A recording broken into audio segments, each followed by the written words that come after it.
Webcasting around the world from the desert metropolis of Phoenix, Arizona, this is The Dividing Line. My other doctrines of grace, and I held the position, I guess, of Norman Geisler, involved with the Calvary Chapel movement.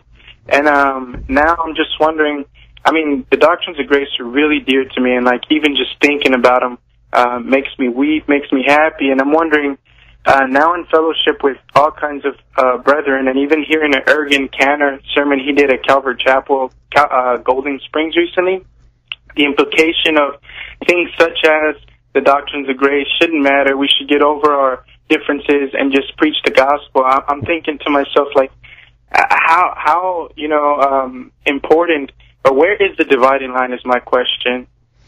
It's right here. You're on the program right now. Sorry.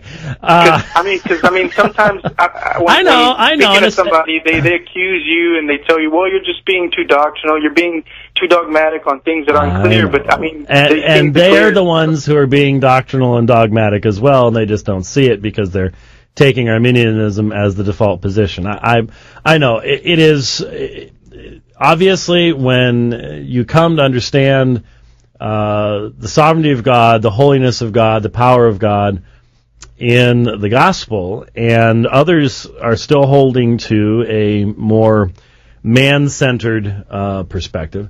It is very easy to go, look, if you can't see this, then you just must not even really be a believer at all. And that is a danger. I'm not saying you're going there, but I've seen people who have. In fact, we talk about the first few months and years after discovering the traditions of men that are often out there that sort of masquerade and mask over the glory of God. We frequently refer to that as the cage stage, where it would be better if you were locked in a cage so that you don't injure yourself or others. Because of the excitement, and you have seen, it's sort of like when I read The Holiness of God by R.C. Sproul, and I was just, overwhelmed with this sense of God's holiness and His power and His transcendence and yet His condescension in the gospel, and it's just, I want everyone else to have the same excitement and passion and zeal that I do. But the fact of the matter is, a lot of times they don't. And it's very easy to slip into an attitude where you're like, yeah, well, if you were as spiritual as me, you would, or how can't you see these things? But you got to remember, 2 years before you saw those things, were you unsaved? And if someone else had come along and if you ended up behaving toward them the way you might want to behave toward others, might that not have pushed off your coming to understand these things because of unnecessary offense and so on and so forth? So we really have to be, I think, very careful at that point in how we respond to those folks and draw the dividing line on that matter in love. And what I mean by that is most of the people that I know, we had a guy come into channel Tuesday during the dividing line. Actually came in right before the dividing line.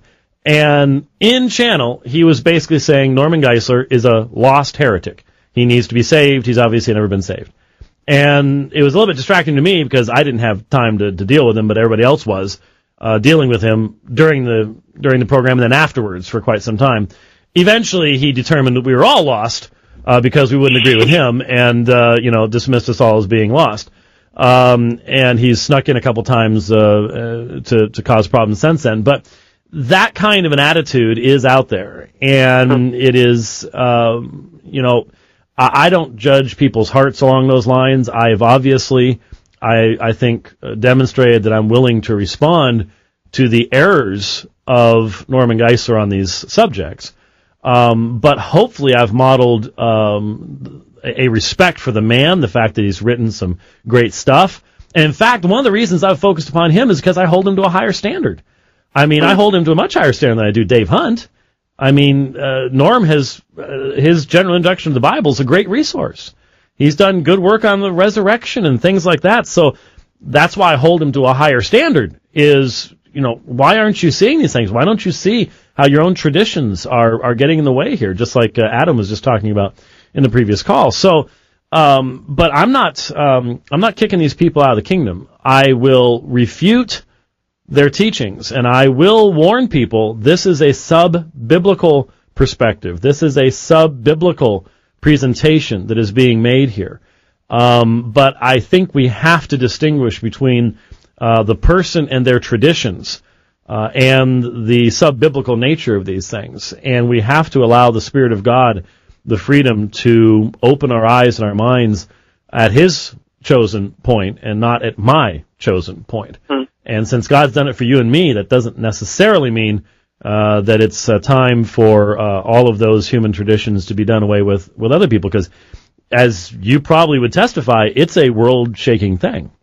Yeah. It changes how you view God. It changes how you view yourself. It changes how you view others. It changes how you view the church, worship, the whole 9 yards. And so that's got to be left in God's hands. So, some people would say I'm a compromiser for that. I don't think I'm compromising at all. If anyone could look at me and say I've been willing to compromise the doctrines of grace, given the constant attack that I'm under for defending the doctrines of grace and how many doors have been slammed in my face, they would love to have me to talk about Islam, or they'd love to have me to talk about the King James only thing. They'd love to have me to talk about Roman Catholicism, but just such a shame you're a Calvinist.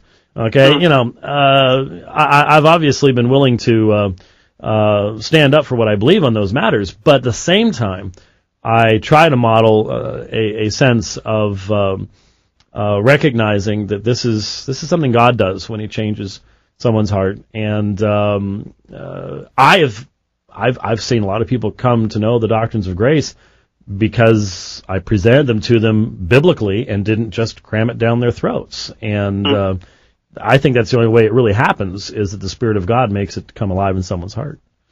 Thank you. All righty? Thank you. All righty? All right. Bye-bye. All righty. I was